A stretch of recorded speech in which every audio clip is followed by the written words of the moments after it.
One of you three will decide the outcome of the tournament. The fate of billions will depend upon you. Sorry. Welcome back to Thinking Critical. This is Wes, and it's time for another comic book review. Today I'm going to review Robin #1 from Joshua Williamson, one of the better, more consistent writers at DC Comics, obviously coming off a very successful run, a high-quality run on Flash. He's writing Infinite Frontier, like the miniseries event comic. What is it? I'm not really sure. But this is his big baby. He's been working on this. There's been a couple of like Robin backup stories in Batman, and now we're getting this Robin miniseries. And I'm going to be honest, I quite like it. This is a borderline highest recommendation. There's just a couple of things with the story where I think they missed opportunities and probably went a little bit too far trying to establish new characters at the expense of old characters. We'll get into that, but otherwise, I think this is a terrific comic. Joshua Williamson kicks ass. The art by Gleb Melnikov. He's like one of the up-and-comers. He was able to make Ginny Hex look pretty darn cool. That was one of the surprise one-shots that we've gotten recently, and that was of high quality. And I think Gleb Melnikov, although he has caused a little bit of controversy, has a very bright future. And DC Comics needs some art talent to kind of establish themselves and move into these spots that have been vacated by Gary Frank. Who else? Greg Capullo looks to have moved on. Jason Fabok, some of these others. Now, I don't know that he's going to be doing like prestige DC Black Label books quite yet, but I do see that in his future because the art here is absolutely fantastic. So this is a 4-star comic, right on the verge of a 4.5 star. I wanted to give it 4.5. There's just a few problems I'll get into, but otherwise, this is a good comic. I like Damian. I prefer him in a team-up book with either Dick Grayson or John Kent, but that's not happening. This is the next best thing. It's really good. So let's get right into it. We need to talk about the art first. As I mentioned earlier, it is absolutely fantastic. The only real critique I have on the art is the tattoo on King Snake's chest. It looks like it's not drawn on there. It looks like it's superimposed. It doesn't look like it's part of the art, and I don't imagine it was. I imagine Gleb Melnikov drew this, and then they added it later for effect. I don't think it looks altogether good. It definitely stands out as not belonging throughout the action sequence that we get when he and Damian fight. Otherwise, like the action scenes are super dynamic, full of life, vibrant. He uses negative space really well. You get really cool angles. It's not boring to look at. And Gleb Melnikov keeps you on your toes, and he makes Damian Wayne, for the most part, look like $1 million until he doesn't. And he also apparently he's a pretty okay manga artist. We get a cool part in here where apparently while Damian is waiting to go on his quest, he's reading some manga. I thought that was a cool throw in and brought a smile to my face. So if you're looking for one of the up-and-coming artists at DC Comics, Gleb Melnikov is one of the names to keep in mind. I'm hoping to do an up-and-coming artist video with Perch somewhat in the near future, kind of like we did with writers not too long ago. And I imagine Gleb Melnikov is going to make the list because he was born to draw action comics featuring superheroes, in my opinion. Now let's get into the story by Joshua Williamson, and we get the open, and basically Damian Wayne is off the grid. Now apparently Bruce Wayne is thought ahead for everything, but he never chipped his son. I'm surprised by that. Maybe he's more humane than we thought, and Damian Wayne has been allowed to escape. The entire Bat family is looking for him. Everyone except for, I think maybe even Red Hood was looking for him. But everyone's kind of checking back in with Bruce. We know that Bruce and Damian are not seeing eye to eye over what happened to Alfred. Damian Wayne is the character that witnessed firsthand the death of Alfred at the hands of Bane in Tom King's City of Bane, which was probably a terrible mistake, but they are certainly using it to their advantage in Infinite Frontier and in some of these DC comic stories, where they're really honing in on the effects of Alfred's death is having on the characters, specifically Batman, Dick Grayson, and Damian Wayne here. I imagine we'll get something with Red Hood if we haven't already. And it turns out Damian Wayne has gotten word of a tournament called the Lazarus Tournament on Lazarus Island, and he is trying to get noticed. So he's going and fighting these characters. Obviously, we already saw earlier he is fighting the King Snake. He takes him out in pretty short order. It's a fun fight scene, but he does lay it to smack it down on his Rudy Poo Candy ass, and he does get noticed, and he gets the coin that earns him passage onto the boat to go to Lazarus Island and join in the Lazarus tournament. And Damian Wayne wants to know why his mother and father never told him about this. And I believe that's probably the big mystery that needs to be solved when it comes to this story. Now, getting into the Lazarus tournament, I know there's going to be a lot of criticism that this is just Mortal Kombat. And that's correct. This is Mortal Kombat. That's essentially what it is. They're all on a big creepy boat, go into an island nobody knows exists to compete in a tournament that probably only happens every 1,000 years. I know that they said exactly what it is. I don't remember that exact detail. And that's what it is. And Damian Wayne's on there. He's on his passage. And I think this is one of my critiques is this is a missed opportunity. They just kind of write out a lot of the major characters that you would have expected to take place in this Lazarus tournament.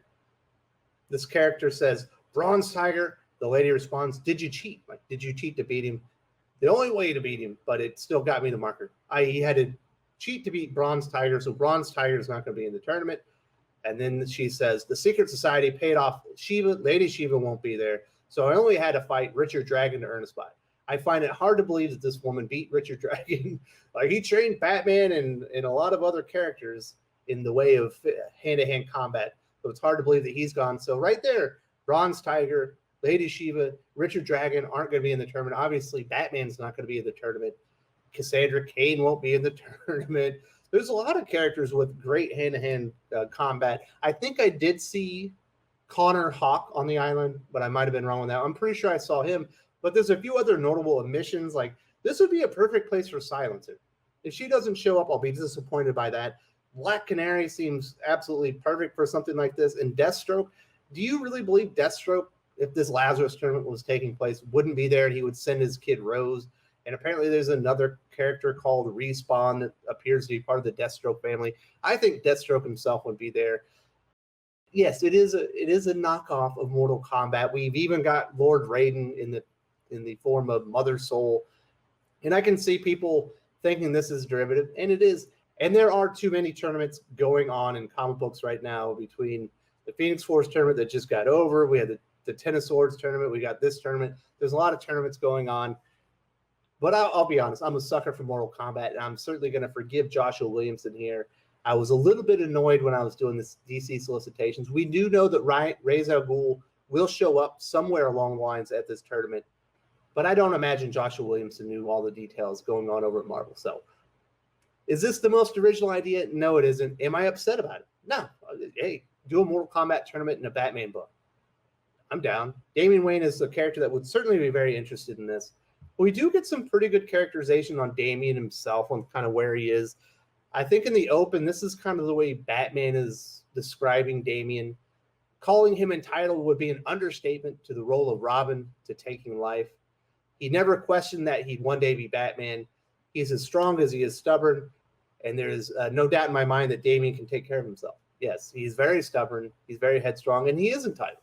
He does think he's the heir to the cowl, the mantle of Batman, and he certainly is cocksure. Let's say that. He's very confident in himself, but he's got a little bit going on underneath the surface here. I already mentioned that he was having trouble dealing with the death of Alfred and what he had witnessed. And before he gets on the ship, he's kind of having a conversation with his surrogate father about how in his mind, Alfred does not approve this. So he says, father did this once, lived on his own terms, trained, traveled, and you approved.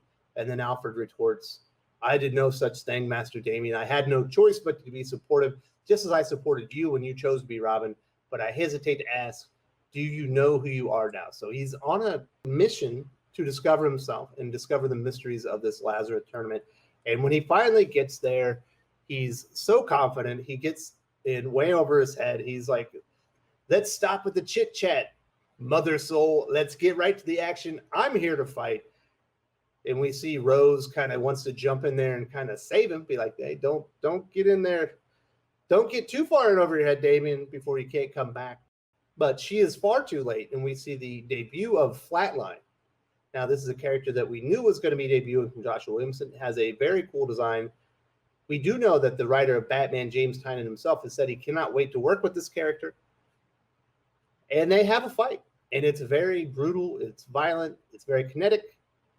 And it does not go any way that I would have thought. We get the Kano moment as she essentially rips the heart out of Damian's chest and lets him know, oh, if you didn't know, all these fights are to the death. And now you, sir, are in fact dead because I have ripped your heart out. I don't know why if she stuck her hand in his chest and ripped his heart out, he would have a hole in the back. But maybe she grabbed his heart as she was punching all the way through his entire body. Now, I imagine Joshua Williamson wanted to make a statement with Flatline and make a big debut. Like, hey, this is a character that you need to be aware of. Damian Wayne is one of the best hand-to-hand combat practitioners in the entire DC universe. The fact that she defeats him in about a page, maybe page and a half, is unbelievable. The fact that Damian couldn't defend himself. If this character is that powerful, what chance does anyone have to defeat her? You might be making her a little bit too big of a threat here. Now, I do understand that they wanted Damian Wayne to taste defeat. That's obviously part of the character's journey, but ripping his heart out might have been a bit much. I imagine he will be resurrected in a Lazarus pit. Obviously, he's on Lazarus Island. Or he will be revived by other types of magic. Obviously, Ra's al Ghul himself has defeated death and has lived for a very long time. I imagine that is part of the role he'll play.